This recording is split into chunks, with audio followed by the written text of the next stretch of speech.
राधे राधे। ओम नमो भगवते वासुदेवाय। कार्तिक मास शुरू हो गई है, तो आइए सुनते हैं कार्तिक मास के पहले दिन की कहानी। किसी गांव में एक बुढ़िया रहती थी। वह कार्तिक का व्रत रखा करती थी। उसके व्रत खोलने के समय श्री कृष्ण भगवान आते और एक कटोरा खिचड़ी रख कर चले जाते। बुढ़िया के पड़ोस में एक औरत रहती थी। वह हर रोज़ यह देखकर ईर्ष्या करती थी कि इसका कोई नहीं है, फिर भी इसे खाने के लिए खिचड़ी मिल ही जाती है। एक दिन कार्तिक महीने का स्नान करने बुढ़िया गंगा गई। पीछे से कृष्ण भगवान उसका खिचड़ी का कटोरा रख गए। पड़ोसन ने जब खिचड़ी का कटोरा रखा देखा और देखा कि बुढ़िया नहीं है, तब वह कटोरा उठाकर घर के पिछवाड़े फेंक आई। कार्तिक स्नान के बाद बुढ़िया घर आई तो उसे खिचड़ी का कटोरा नहीं मिला और वह भूखी ही रह गई। बार बार एक ही बात कहती, कहाँ गई मेरी खिचड़ी और कहाँ गया मेरा खिचड़ी का कटोरा। दूसरी ओर पड़ोसन ने जहाँ खिचड़ी गिराई थी वहाँ एक पौधा उगा जिसमें 2 फूल खिले। एक बार राजा उस ओर से निकला तो उसकी नज़र उन दोनों फूलों पर पड़ी और वह उन्हें तोड़कर घर ले आया।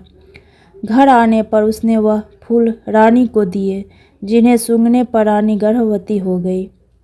कुछ समय बाद रानी ने 2 पुत्र को जन्म दिया।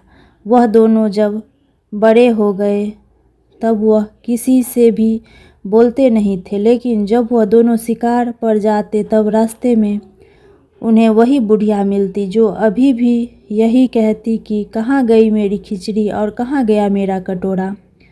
बुढ़िया की बात सुनकर वह दोनों कहते कि हम हैं तेरी खिचड़ी और हम हैं तेरा बेला।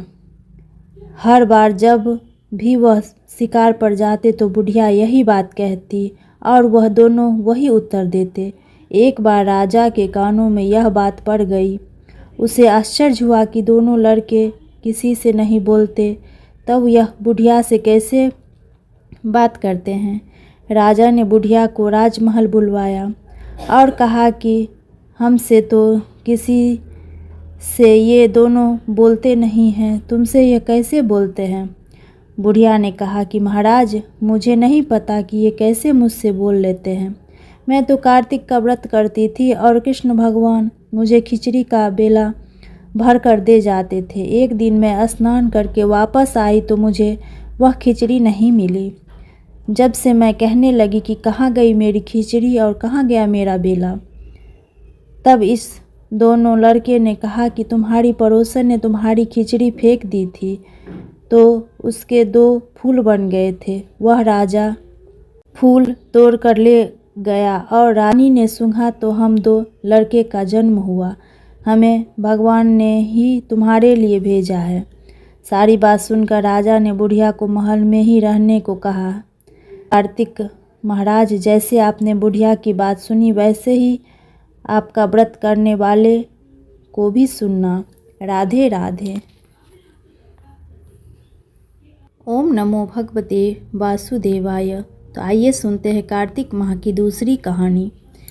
एक समय की बात है, किसी नगर में एक बूढ़ा व्यक्ति रहता था और उसकी 7 बहुएं थी।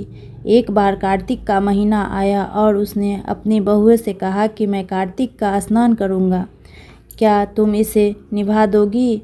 7 में से 6 बहुएं ने मना कर दिया, लेकिन बड़ी बहू ने कहा कि मैं निभा दूँगी। बूढ़ा हर रोज़ सुबह उठकर और नदी पर स्नान कर आता। गीली धोती को वह बड़ी बहू के आंगन में सुखा देता।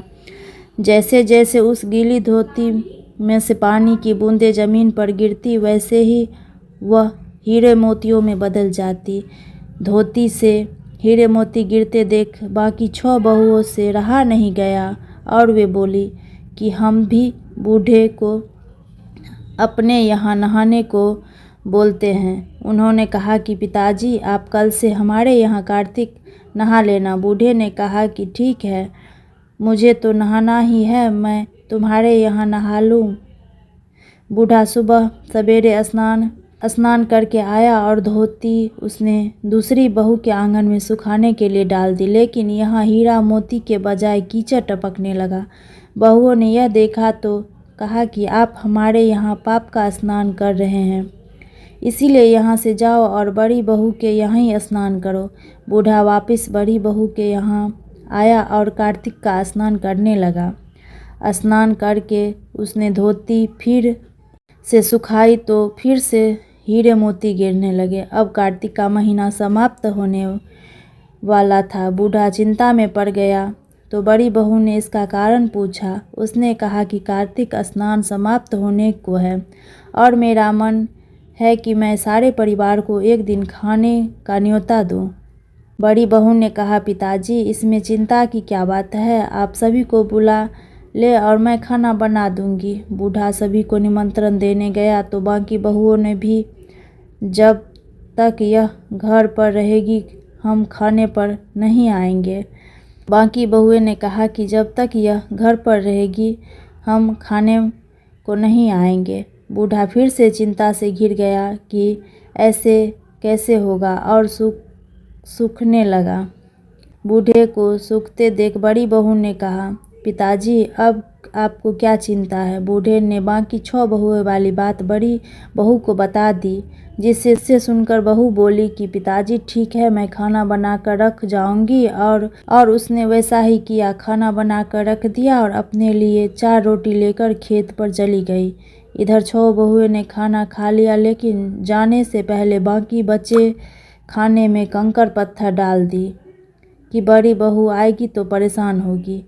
इधर खेत में बैठकर बड़ी बहू कहने लगी कि राम जी का खेत, चुगलो रे चिड़िया भर भर पेट। मेरे ससुरे ने घर में जगह दी है और मैंने खेत में चिड़िया को बाजरा डाल वह घर आ गई। घर आई तो बूढ़ा फिर उदास बैठा था। उसने फिर पूछा कि यह उदासी क्यों, सब ठीक ठाक निपट गया ना। वह बोला कि हाँ, सब ठीक से निपट गया, लेकिन वह तेरी देवरानियाँ बाकी बचे खाने में कंकड़ पत्थर व मिट्टी डाल गई। बहू ने कहा कि कोई बात नहीं पिताजी, मैं तो अपने लिए 4 रोटी फिर बना लूँगी। बहू बूढ़े से बात कर घर के भीतर जाकर खाने को देखती है, लेकिन वह देखती है कि जिस खाने में वह सब कंकड़ पत्थर डाल गई थी वह हीरे मोती में बदल गए हैं।